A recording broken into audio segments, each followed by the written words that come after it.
All right, hello. For those who don't know me, I'm Zach Ray. For those who do know me, hello, good to see you. It is my absolute pleasure to introduce our next speaker, Dr. Jeff Zacks. Jeff, sorry they didn't pick somebody cooler. No, I actually think I'm pretty okay for this job, and that's because I've known Jeff in a few different ways over the course of my career.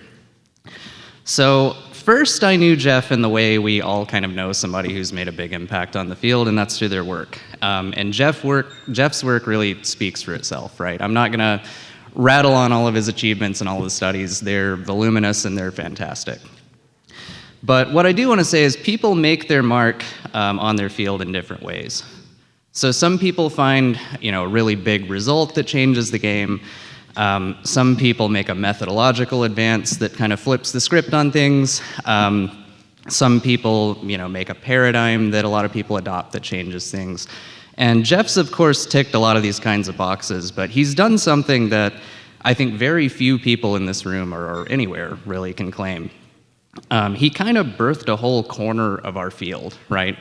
And I'm talking, of course, about event cognition.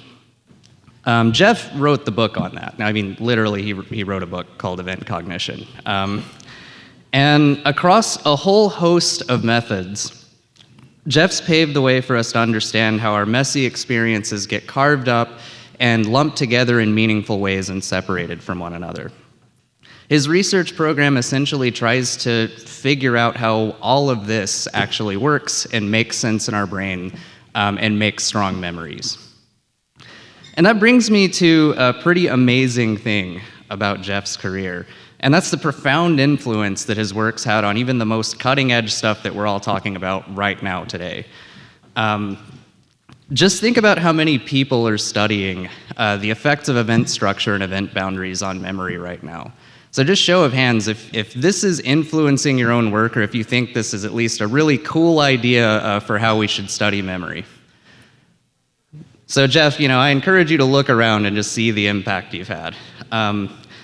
That's enough impact to leave a crater, right? Like a dinosaur wiping out crater. So anyway, I've come to know Jeff a little differently now. When I was a postdoc in Charan Ranganath's lab, I got to know Jeff a bit more as a person. And personally, I can attest that Jeff has a truly absurd number of hobbies, and he half-asses exactly 0 of those. Jeff is good at everything, and it's kind of infuriating. His career path came down to renowned professor versus professional jazz musician, if that says anything. And I think he could probably make it as a chef right now if he just felt like it. Now I know Jeff as my friend and colleague at WashU, where our labs collaborate, where he shares my department, and where he's a constant source of great ideas and valuable feedback and mentorship. Anybody in my lab can tell you that we should see what Jeff thinks about this is a pretty common refrain.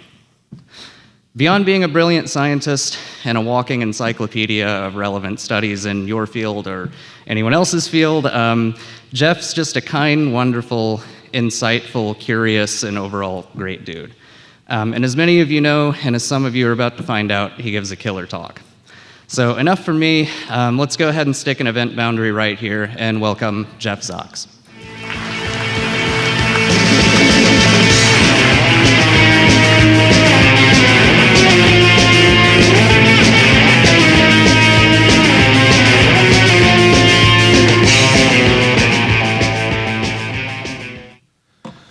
Thank you, Zach, for that over-the-top introduction. And thanks so much to Mike and Manuel and the team for organizing this amazing meeting that's full of creative science and community and diversity. It's just been like a career highlight for me. And before I get started, I just want to object to rebut one thing in Zach's incredibly generous intro, which is, the idea that event cognition, I'm glad to take some small piece of credit for it, but there's a whole community that the book in particular was written with Gabe Radvansky, and the Muri group with Charan and Ken Norman and Sam Gershman and Lucia Maloney has been incredibly influential on my thinking. And going back, I want to say that, like, if you're interested in event cognition, like, there's, you know, my colleague and mentor Roddy Roediger told me that, you know, like, the secret to having new ideas is to go read old stuff. So you can always go read William James, and there's stuff in there. There's Roger Bartlett, Frederick Bartlett, Roger Barker, James Gibson, and there's just so many precursors for these ideas, and it's just really exciting to see that some of them have gotten some currency these days. I gotta say about this meeting that I've had this feeling like I've been like Neo in the, you know, getting information jacked directly into my brain, and so, yeah, so we all know Kung Fu, but like I wasn't sure like how much or what to try to talk about here. So what I'm gonna try to do is spend the first half of the talk giving a general overview of some principles of event cognition, and then in the second half of the talk dive into one particular line of research on prediction error and memory updating. So let me start with a big picture hypothesis. That cognition uses structured representations of events, which we call event models, to capture information. Oh, do I need to? Thank you, Daniel. Structured representations of events called event models to capture information about the spatiotemporal framework, entities and objects, and other features of a situation. And I want to suggest that we build these expensive, unwieldy representations in our minds, spending, I think, a non-trivial portion of the brain's energy budget, despite the fact that, like, the stuff is right out there by and large in front of our eyeballs, and we could take it in again. And why do we do that? I think the main reason is because there are stable regularities in the complex dynamics of everyday existence. And if you can transform the inputs into a format that recaptures those stable regularities that are generating the sequence that you're seeing, that you can do a better job anticipating what's going to happen, and using that to do things like plan for the future, act in the now, remember the past. We proposed an architecture that could handle this, and the basic idea is it starts with the highly evolutionary, conserved, hierarchically organized sensory and perceptual processing systems of the brain. And as you move through those processing systems, representations become increasingly predictive and forward-oriented. And we suggest that those can be modulated by stable representations, the event models, which are a form of working memory. And a good way, a good heuristic for whether your current event model is an effective one is to monitor how well it's doing in guiding your predictions and update when your predictions go south. And when you do that, you're going to gate in information from the current sensory and perceptual environment, and also from your knowledge in the form of general knowledge about the world, and in the form of episodic memory. Now, this view has several broad implications. I'm going to tackle a couple of them in the talk. One is that the brain spontaneously segments, updates working memory, these event models, segmenting the stream of behavior into meaningful events. Another is that these updates form the units of encoding in long-term memory. A third is that the same mechanisms that update working memory can be involved in updating, that is, revising our long-term memories and helping us to overcome interference between competing memories. And we are interested in all these questions in a lifespan development approach, particularly focusing on effects of age and early stage Alzheimer's disease, which can affect predictive mechanisms, event model updating, or the formation or retrieval of long-term memories. So I'll raise the issue of, in this case, healthy aging several times across the talk. Okay, so let me tell you some data about spontaneous segmentation. So we and others have made use of a very simple task that was developed by the social psychologist Darren Knudsen back in the 70s to try to study the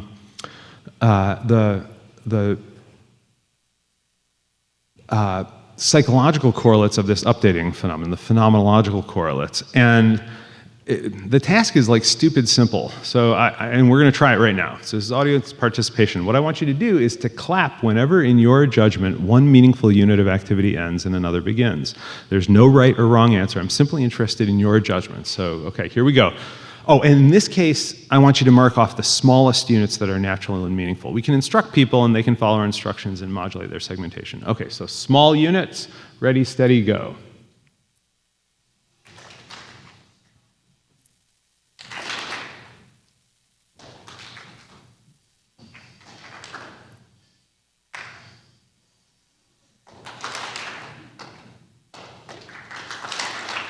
You guys are good. I think this works better. I think this works best with big crowds, which is, there's like a whole psychology of wisdom of the crowds to be done on that. So, you know, you had approximately 0 trials of practice, and yet you showed high levels of intersubjective agreement. And that turns out to be a thing. This has been replicated a lot of times now. It also turns out that if we looked at your segmentation at multiple grains, we'd find that it was hierarchically structured, such that large units of activity broke down into smaller units. And if we looked in your brains while you watched that movie, before you ever heard this crazy talk about event structure, and then time-locked brain activity to subsequent event segmentation, we would find some robust phenomena, mass univariate pulses of activity and shifts in the pattern across a number of areas of the brain, and these are also hierarchically structured. So this is just one example from Chris Kirby when he was a postdoc in the lab. Chris is now a professor at Grand Valley State University. And what you can see is that in wide swaths of medial and lateral parietal and temporal cortex, and in frontal cortex, especially lateral frontal cortex on the right, and also it turns out in the medial temporal lobe, so that's not very visible here, you see these robust increases, and they tend to, there we go, it's gonna be too hard. So they tend to come on, they tend to come on a few seconds before and then peak about 8 seconds afterwards. Consistent with a big bolus of neural activity at the event boundary, and often, though not always, they're larger responses for coarse-grained, larger units of activity than for smaller units. And you get similar results for commercial cinema and for story reading. And we've tried in a series of computational models to instantiate this so that we could do quantitative comparisons and evaluate mechanistic manipulations. The latest, greatest version of this was mentioned by Charn in his talk a couple days ago. It's called Structured Event Memory, and it was developed by Nick Franklin under the supervision of Sam Gershman with kibitzing from Charn and Ken and me. In the lab, we've been taking this further with Sam's help, and this is the work of Tan Nguyen and Matt Bezdek. And what we're doing is applying a model that instantiates that boxology diagram that I showed you, and applying it to these very elaborated recordings of naturalistic human behavior. So we have 25 hours of these recordings. They're recorded with the depth sensor, 3 microphones, 3 cameras, and it's highly instrumented with a lot of information about how the body is moving in space, about the objects, about the semantics of the objects, which are coded and embedded in a large language model. And all of that stuff, I should say, there's a BRM paper about this, and it's all available on OSF.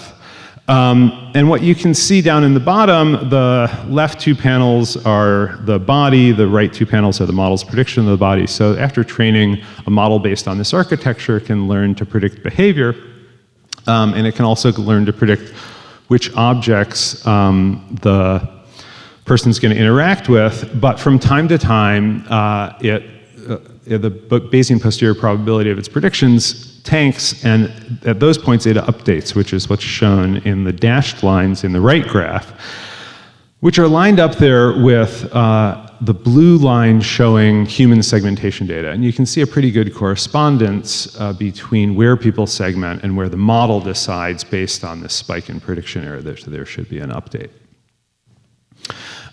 So if at those points the system is updating its event model working memory representations, then we should see behavioral and neurophysiological footprints of that in the humans. So this is work that was done by Kenna Swallow, who's now associate professor at Cornell, when she was a graduate student in the lab.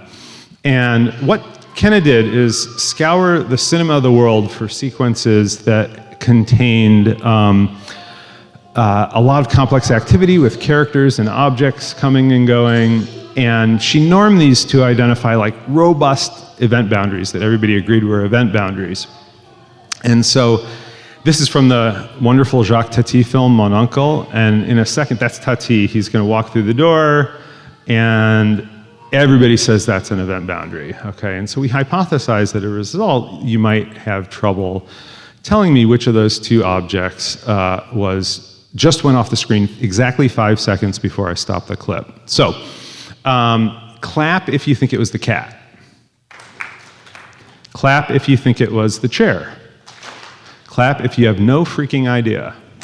Okay, so don't feel bad. Our participants are at chance on this. It turns out it's the chair, and the chair was like, there's no way you didn't foveate that chair for a few seconds. But the idea is that the features related to the chair were likely to have been scrubbed when you updated your event representation.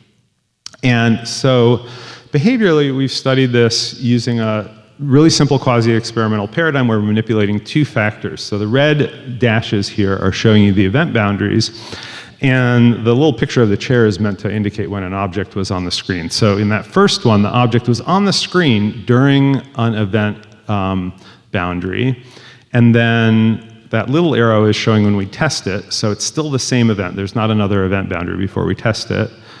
The second one wasn't encoded during an event boundary, but it's still on the screen during, it's still part of the same event when we test it. So in those two cases, we'd hypothesize that you could consult your event, your brain could consult its event model, current event model, and it could get an answer. In the bottom two cases, there's an event boundary in between when the thing goes off the screen and when we test it. In those cases, we would think that it's less likely that the information will still be in your active event model. But in the third one down there, you encoded it during a previous event representation. And so if when you do your updating, that you're somewhat likely to have acquired information in long-term memory systems, as is indicated by studies by Aya Ben Yaakov and now many others, then you ought to have a better shot at being able to pull it out of your event model. So it's that last one where it wasn't encoded during an event boundary and then another event boundary has gone by when you ought to be in really bad shape. And that's what we see behaviorally. So the one case where you are at chance is, this is like the chair that I showed you, is the case where it wasn't encoded during an event boundary and an event boundary has gone by before we stop the film. Now, the last bar over there, the one where you've crossed an event boundary, but you're still scoring on the memory test, that's interesting. That's one where we think that you would need permanent synaptic storage. We hypothesize that you're going to depend on the medial temporal lobes to retrieve that. And so if you do bold fMRI, focusing on the hippocampus and parahippocampal gyrus, and then time lock to that attempt to retrieve, what you find is in the hippocampus a very pure response, where it's that particular condition where we see evoked responses in the hippocampus, and the hippocampus is silent otherwise. In the parahippocampal gyrus, you see a similar interaction, but there's a main effect laid on top of it. Okay, so that's starting to give a hint that this working memory updating process is also linked to long-term memory encoding. And we and a number of others have been interested in how segmentation can leave footprints on long-term memory and determine the episodes in episodic memory. I'm going to show you data from a study that Heather Bailey did when she was a postdoc in the lab. Heather's now associate professor at Kansas State. And this study included older adults ages 63 to 90, and these were healthy older adults, people with very early stage Alzheimer's disease or slightly more advanced Alzheimer's disease. In the lab, they completed event segmentation and memory tasks. So they watched movies and did the task that you did. Instead of clapping, we had them push a button. And then we asked them to recall the movies and to recognize pictures from the movies. And we were able to compare those data to data that were collected by our Knight Alzheimer's Disease Research Center, which included an exhaustive psychometric battery and previously collected structural MRI measurements. And the variable that I'm going to be interested in here is a measure of event segmentation that we call segmentation agreement. And it's simply how well your segmentation correlates with the rest of the people in the sample. And we have to adjust for the fact that some people identify more boundaries and some people identify fewer. We're interested in whether you're identifying boundaries at the same times as your cohort. So it's the scaled correlation. And if we plot,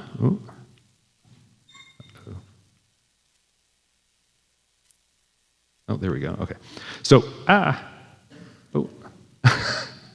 stop. Thank you. Okay. So, so if we plot your composite score of your memory for those movies as a function of segmentation agreement, we see this robust relationship. Now, that by itself, you should be skeptical that there might be some big third variable problem like were they awake that drives performance. But one thing that you see is that within each of these groups, it's not just a matter of where the people with early dementia are doing worse. Within each of these groups, those people who segment better remember more. And this also relates to the volume of the medial temporal lobes. So there's substantial overlapping variance between the memory measures and the MTL volumes. And this is just straight up cross-sectional volume. This is not change over time even. And that's also about half of that is also shared with segmentation agreement. Surprisingly to us, there were no prefrontal, we a priori hypothesized that DLPFC might be related to segmentation and memory, and we did not see that, nor do we see it on an exploratory basis anywhere else in frontal cortex. And just as a bonus, if these same people, if we ask them to perform everyday activities using a variant of the naturalistic action task from Myrna Schwartz's group, what we find is that those people who segment better are able to perform better. And again, this is true within the clinical classifications. Okay, so if segmentation is causally related to this memory phenomenon, then we ought to be able to intervene and boost segmentation and improve memory. And we've done it in two ways. The one I'm going to tell you about is a series of studies that was conducted by Shani Flores when he was our lab manager. And what Shani did is asked people to either segment activity or just watch with the intent to remember later. And in some of the experiments, we ran a control because we were worried about the potentially positive or negative effects of having to push the button from time to time. So they were just asked to push a button every 10 seconds as well as they could. And they did this at delays ranging from 0, like watch the movie, remember the movie, to a month later. I'm going to show you, and in each of these studies, they were first asked to recall as much as they could from the movie, and then they were given a recognition memory test for pictures from the movie. I'm going to show you 5 data sets, about 2,400 subjects altogether. One was in the lab, the rest were online. And when we're dealing with this number of subjects, we have to, we can't do the laborious hand scoring that we usually do for memory. We usually score action by action from the movies against the movies. And so we were forced in this case to think, like, is there a cheap and dirty way to score memory? And I just dwell on this for a second because I think this could be super useful for folks. So we just counted up the number of words and then divide by the number of actions in our rubric. And it turns out that that correlates like around 0.7 with our human scoring, which is close to the noise ceiling of the scoring, which is just nuts, but also super handy. Okay, so the kinds of activities that they were scoring include the things like making breakfast, setting up for a party, planting some houseplants. And the way I'm going to plot the data is like this. So in the top of each panel, you've got the delay, you got the 3 conditions across the rows. Here we're looking at recognition accuracy, and you can see that the segmentation group is doing statistically better than the other 2 groups. These are all 95% confidence intervals. So now if we zoom out to all of the experiments, what you see, you got the 5 experiments on the rows and the delays on the columns. If you look at that left column, if we test you absolutely immediately, you actually are better off if you weren't segmenting. But at all the other delays, you're better off if you were segmenting than if you were intentionally encoding or just pushing a button every 10 seconds. And this is significant out to a month later. For recall, you see the same pattern except that it's not statistically significant at a month. Okay, so to summarize from this first portion, what I want to say is that the brain maintains working memory representations of events, spontaneously segmenting the stream of behavior into stable units. Event structure governs working memory updating and determines the episodes in episodic memory.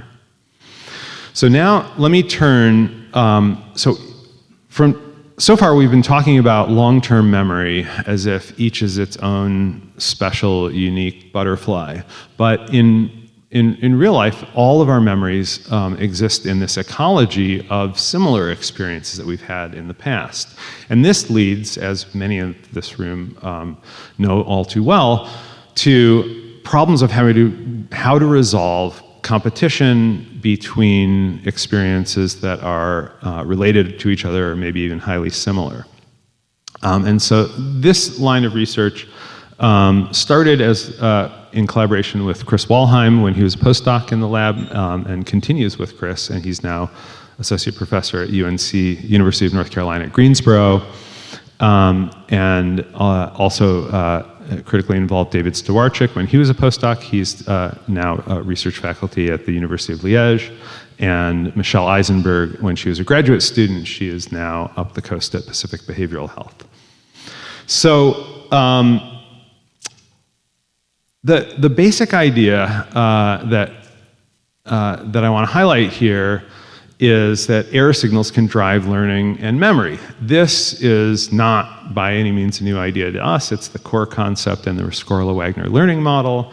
And in episodic memory in particular, it's been the focus of a bunch of cool recent research. This paper by Gotai Kim from Princeton, and I can't even read them from here, but this is Ali Sinclair and Morgan Barentz's paper, and this is Oded Bynes' paper with Lila Devachi. And so there's been a lot of recent interest in how you can use error signals to update memory.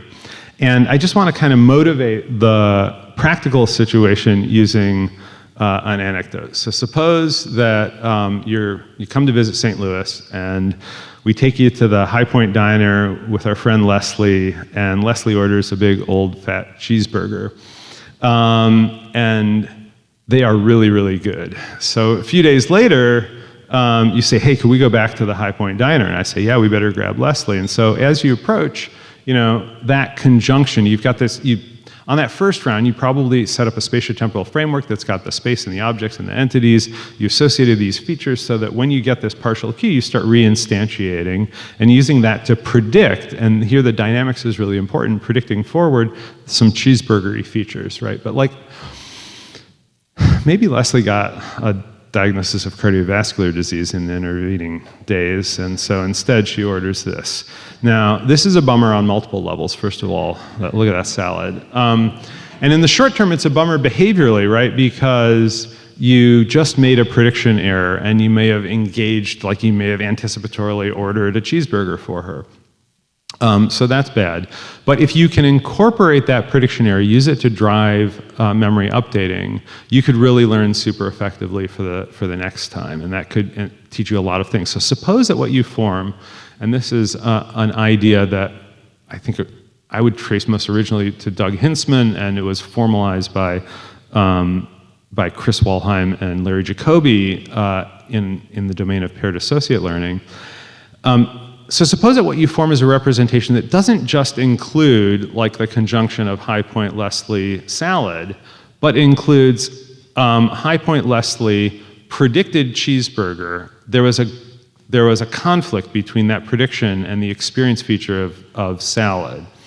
Now, if that's your experience of the second time, and that's what's stored, you're great, right? So you know something about the span of what could happen. You've got temporal order for free. So this kind of configural representation is super valuable. So the critical thing that you can do with naturalistic events that you can't do just with verbal paired associates is look at these dynamics. So the experiments I'm going to tell you about are aimed at doing that. And they were cast in terms of this model that Chris and I developed, which we call event memory retrieval and comparison theory, which is a highly pronounceable acronym, as you can see. And so this, the idea is that as you're wandering around, you encounter a bunch of features, and there's a lot of bases for predicting what's going to happen next that have nothing to do with associative episodic retrieval, right? So like you know stuff about physics and biological motion, that's baked into your brain through evolution and learning, and you can predict based on that. You can predict based on like learned sequences, semantics. Okay, none of that is episodic retrieval, but there's also stuff going on like I described, where you see these features, they cause you to retrieve a relevant recent instance, which can also drive your predictions. Both of these pathways your brain does because most of the time things go the way they usually go, right? So this is an adaptation in order to generate adaptive predictions. But as we saw, sometimes stuff does change out in the world, and then at those points it would be adaptive to register that prediction error and update. And aging and early Alzheimer's disease could affect the integrity of your online representations. It could affect the computation of prediction errors. It could affect the use of prediction error signals as a trigger to memory updating. And of course, there's lots of evidence that in associative memory formation, there are age-related changes. Okay, here's the paradigm that we're going to use to study this. This experimental paradigm is going to get you through the rest of the talk. We show people movies of a day in the life of our colleague Sarah Essel. These are about 30 to 40 minutes long, and they start when Sarah wakes up in the morning, and they end when she goes to bed at night. And here, about 2/3 of the way through, she's getting out of her car, coming home from work, unlocking the door, and going inside.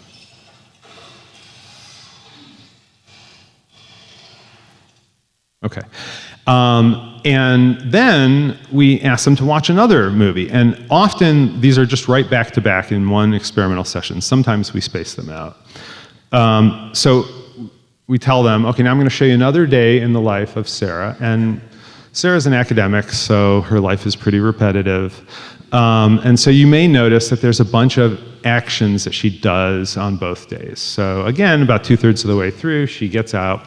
So when she's getting out of the car, your brain might retrieve that previous instance and predict that she's going to unlock the door and go inside, which indeed she does at this point.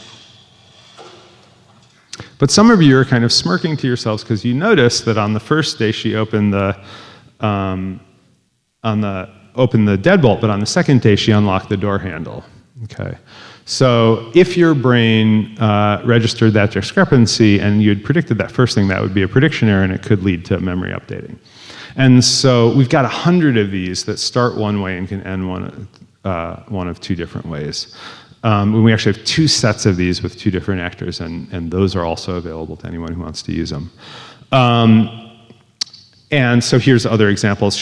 Right after she comes inside, she places her cell phone either on the keyboard of the piano or the top of the piano. At a different point, she's got to clean up after their incredibly cute puppy, and she grabs either a paper towel or a towel hanging over the faucet. And then after a delay of a few days, we ask people using a cued recall test about the feature that might have changed. Okay, so we're trying to home them in on the change feature. So we ask them, where did she put the phone on the piano? We ask her, what implement did she use to wipe down the kitchen counter? And the study design is all going to look basically like this. So let's consider the bottom row first. So for changed items, those were like the one that I showed you with the door, unlocking the door. So on day 1, unlock the deadbolt. On day 2, unlock the door handle. Both movies, they watched and remembered. They went away for 7 days. Then we give them a cued recall test that I just showed you. And we also ask them explicitly, was this an item that changed?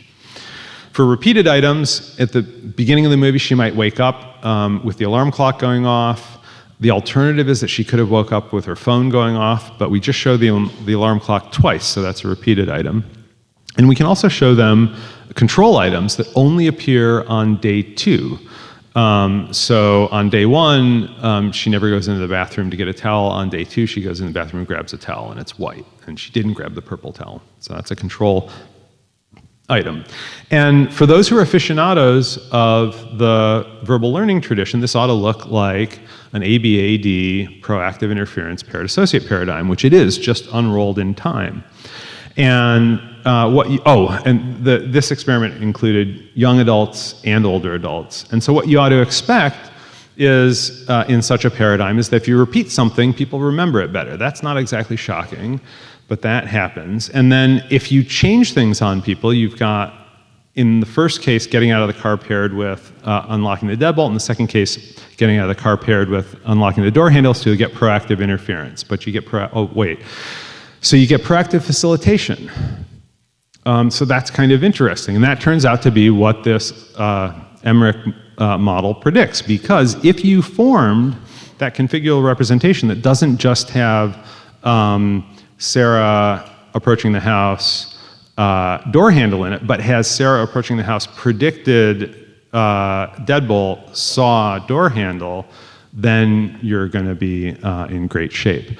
And if we break that down based on whether people can subsequently tell us whether it was a changed item or a repeated item, they ought to say changed in that condition. So if they can tell us that, then they're golden, right? It's as good as a repeated item. If they can't, they're in bad shape. And in these figures, the size of the ball is going to tell you the proportions. So you can see that these people, the majority of the time, they are able to tell us, and it helps. When they can't, then they suffer from substantial proactive interference. Okay. So these are the younger adults. What about the older adults? The older adults are doing a little worse overall, and you can see they're showing they're not showing this proactive facilitation. They are seeing this nice spread between, if you conditionalize based on whether they can later remember, but the proportions are different, and that's what's hurting them. So they're failing to encode a memory that allows them to remember later that it was changed, and that's also leading to poorer memory for the features. So encoding that an event has changed is associated with remembering which features changed, leading to proactive facilitation. Older adults show less proactive facilitation and less remembering of change. Okay. Next experiment zoomed in on the memory retrieval process, and we did this with pattern-based functional MRI. The design is a simplified version of what we saw before. We get rid of the control items so that we can have more repeated and changed items. We insert a little bit, if you look there at the bottom under day 2, we're going to stop and ask them to explicitly think about what happened last time and use it to predict what happened next time. This again included young and older adults. And in order for them to be able to do the retrieval and prediction, we got to be able to tell them what we want them to be trying to retrieve. So what we do is, first we edit mercilessly so that all the beginnings and endings have the same lengths, so 6 seconds and 12 seconds. Then we stick a 2-second pause after each of the critical activities so that when we show them day 2, we can say, okay, now think about what happened last time up to the next pause. So they lie there doing that for 12 seconds. Then we show them an ending, either a repeated or changed ending, and then we ask them, were you able to successfully retrieve, and did it change from day 1 to day 2? And they answer both of those with button presses. This is the behavior from this experiment, which is a lovely replication of what you saw before, including the changes in proportions. 10 years ago, what I would have been most interested in this paradigm is like, what happens when we hit you with these changes? So this is just bold across the brain, lateral views of the left and right hemispheres on the top, medial views on the bottom, showing that you see wide evoked positive responses throughout the cortex in a lot of the same areas that you see for event boundaries, and you also see deactivations. And here you see the medial temporal lobe activity. And then you see deactivations in some default mode areas. But what we're really interested in here is the patterns in the moments before they got hit with these changes. So what we're going to do is take a region of interest, say the posterior medial cortex or the medial temporal lobes. We're going to record the voxel-wise pattern of activity while they see that ending on day 1. And then we're going to record the voxel-wise pattern of activity while they're anticipating how it might end on day 2. And for activity X, we'll correlate the activity pattern of the voxels during that anticipation, the retrieval and anticipation phase, with the evoked response during the watching phase from day 1 for activity X and all the other activities. So the diagonal there in that middle panel is comparing retrieving X to having watched X, and then the off diagonals are all the others. So to the extent that you're reinstating activity-specific information, you ought to have higher correlations on the diagonal than off. So that's going to be our index of how much neural retrieval is happening. We're going to look in the posterior medial cortex, motivated largely by theoretical work by Charan Ranganath and Maureen Ritchie, and by our colleagues Kathleen McDermott and Adrienne Gilmore and their colleagues, and also in the medial temporal lobes. And I first just want to note that you actually see, so in this plot, 0 is chance, and you see robust signatures of retrieval, like in wide swaths of the brain, including the areas that we're interested in. If we stick to our a priori analyses, what you see is that for both younger and older adults, there's significant evoked response in posterior medial cortex, and in the medial temporal lobes, it's significant for the younger adults, but not for the older adults. And it turns out that these responses are tightly coupled to behavior. So here we're showing PMC reinstatement in the top row, MTL reinstatement in the bottom row on the x-axis. So, and this is across subjects. There's converging analyses from within subject analyses. So here on the left in each plot are the people who showed less neural reinstatement. On the right are the people who showed more neural reinstatement. And let's look at the middle column first. So that's just memory for the features that changed.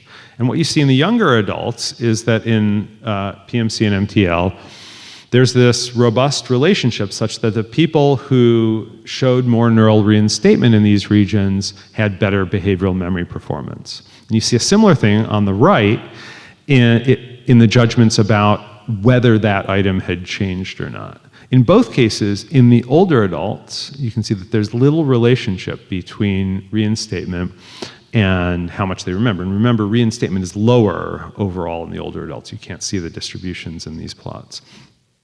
Now look at the left, and this is the part that really got me scratching my head. In the younger adults, the people whose brains show less evidence of reinstatement are more likely to say, no, I did not successfully reinstate. So they have metacognitive access to that. Whereas the older adults are just overconfident across the board. So what we see in this paradigm is the older adults consistently self-report that they retrieved just fine. And then we ask them if it changed. Even if it changed, they say, no, that was just what I predicted. And so there's something going south, even when you do retrieve, between using that retrieval and then driving a prediction error and monitoring the signal and updating based on that. Okay, so pattern reinstatement in PMC and MTL was associated with self-reported memory reinstatement. Pattern reinstatement in PMC and MTL during event changes was associated with detecting changes. And pattern reinstatement in PMC was significantly associated with memory for the changed features. Oh yeah, that middle bottom one was not significant. Compared to younger adults, older adults reinstated patterns less and showed weaker associations between reinstatement, subjective experience, and memory. Okay, last experiment I want to tell you about tried to zoom in on the prediction error part directly. And we've done this in 3 ways. 2 using explicit prediction tasks. So in that last study, we asked them explicitly to try and predict what was going to happen next, but we didn't record the behavior. We wanted them to hold still. We've done that outside the scanner, and you see support for the idea that making those predictions and then getting hit with a prediction error hurts you. But what I want to show you here is evidence from a paradigm that doesn't require people to stop what they're doing and explicitly think about what's happening next. And so here, we're going to leverage the fact that people ubiquitously look ahead when they're observing everyday goal-directed activity, their own or others.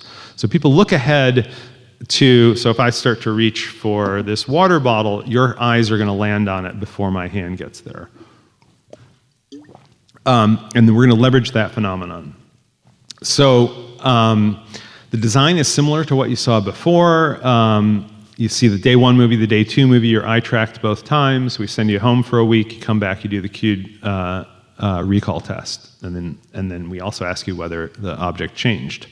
So for many of our items, the targets of the action are spatially dislocated. So the phone is in 2 different places, the towels are in 2 different places. So we're going to restrict to those items. And we're going to plot the data like this. So in each of these graphs, the left is when the activity starts, and then we warp time from when the activity starts to when the 2 versions, the 2 endings, start to come apart from each other, and then from there to when her hand hits the object. And what you can see is that if she's going to reach for the door handle, your eyes get to the door handle well before the hand does. So that's predictive looking. So what we're plotting on the x-axis is the proportion of time within a sequence of 500 millisecond windows that the eye spends in the region of interest.